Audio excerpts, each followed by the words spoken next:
Like this little guy. Which... Look at that baby! Bro, let's go! I just did that by myself. What is up?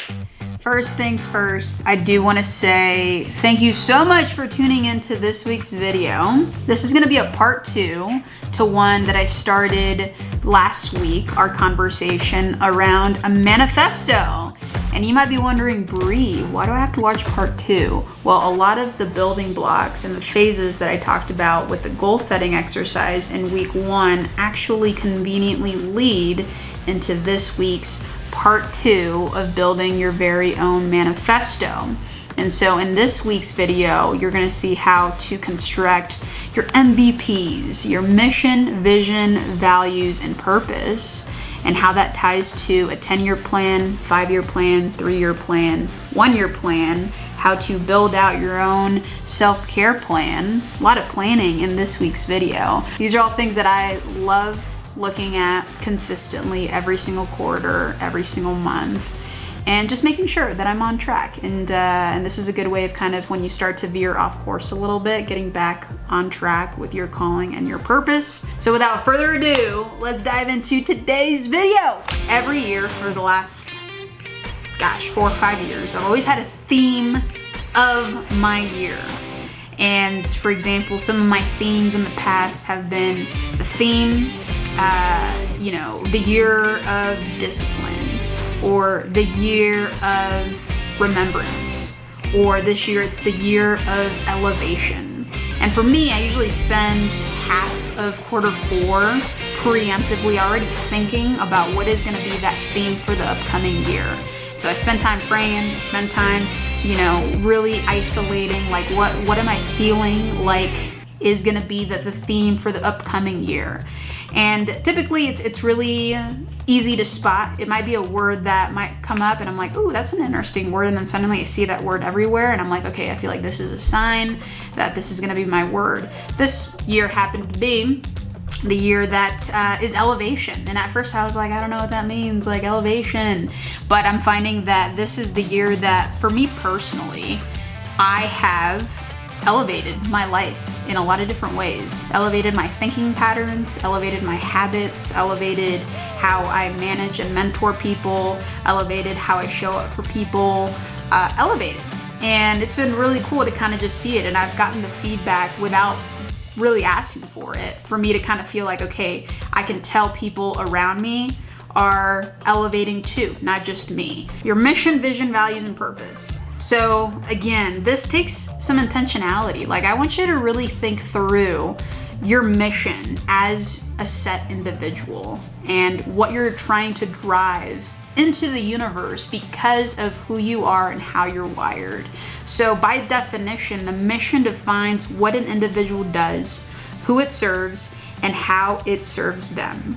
So for me, the mission that I thought of years ago and kind of tweak it on occasion based off of, the phase or the season of life I'm in. So this year I kind of tweaked a couple words or a couple sentences in here. As a leader, I must go first in leading by example. In doing so, this will elevate the standards of those around me to propel them forward, towards becoming the best version of themselves while striving to achieve what others perceive to be impossible. Now this line right here holds a special place in my heart. This was part of my team mission statement back during the pandemic in 2020, I remember, 2019, 2020.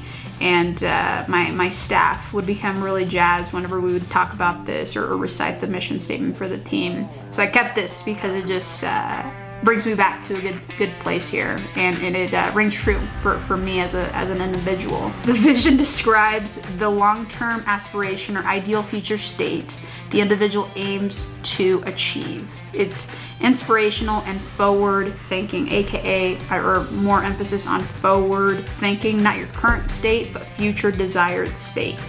So the thing that excites me more than anything is me being in total control of my money and my time.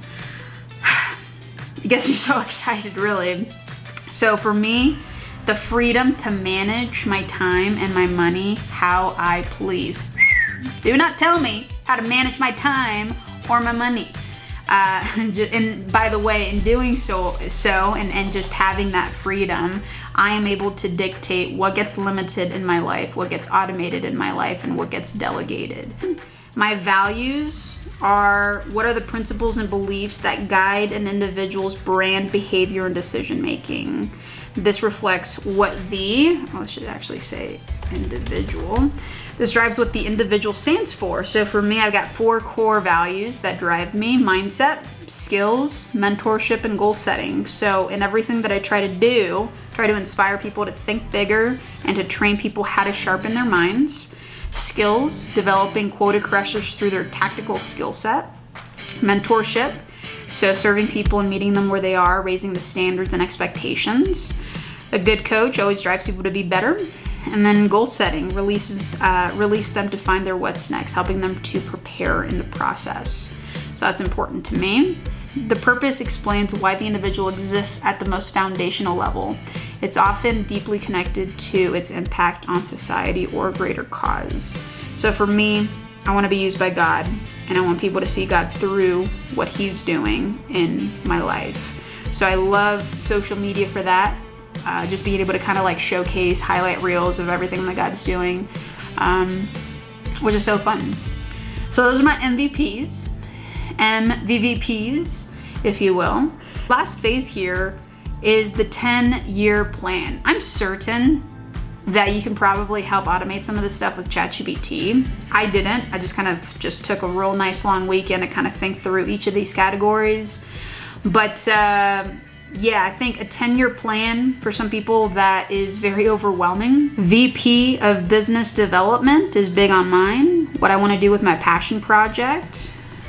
Biggest driver for me is buying a secondary home so my mom can live right next to me. Traveling each year, and then hopefully over the next 10 years, I'll be married. 3-year plan, so what does that kind of breakdown consist of in your ideal world?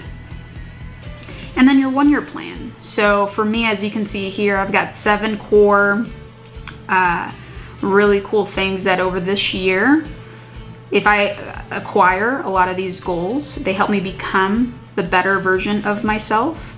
And so looking at this here, I've got goals for career. I've got 3 in that bucket. YouTube, health, I've got a couple goals there. Relationships, I've got a couple goals on what that consists of. And then I put together a self-care plan. So over the next 90 days, how am I able to move the needle on some of these annual goals that I got for myself? So kind of making these digestible and tangible. And then the last part for me here is laws to live by. So shout out to Stephen Bartlett, who, Diary of a CEO, talks about the laws that he lives by in his most recent book. And I basically, anytime there's a really cool quote that I journal about or really just was thought-provoking, I put it on here. And it's really nice because I'll look at this typically at least once a month or minimum couple times in a quarter. And it'll just remind me to kind of just stay in tune with new things that I'm consuming and things that are exciting me. But last but not least, got to create a call to action. And the call to action is to set a monthly reminder in your calendar to review and track your progress. I hope this was enlightening for you on how to build your very own manifesto. Leave a comment if you feel like this was beneficial to your life, anything that you think we should change in this template. And again, if you want this template, feel free to ping me on Instagram or on YouTube, and I'll catch you next time.